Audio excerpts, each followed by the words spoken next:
Hello and welcome everyone to a new video in your channel, Mr. Tech Tips. Before watching the video, don't forget to subscribe to our channel and don't forget also to like this video. In today's video, I will show you how to change the look of the notifications on your lock screen.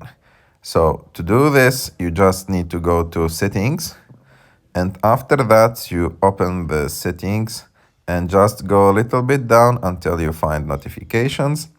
And as you can see, the first option is the notifications display on your lock screen.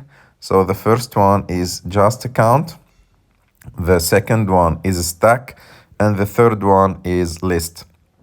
All what you need is just to select your favorite display look for your notification, and that's it. Like this, they will change automatically until the display that you liked. I hope that you like this video. If you like this video, don't forget to subscribe to our channel to like this video, and see you in the next one.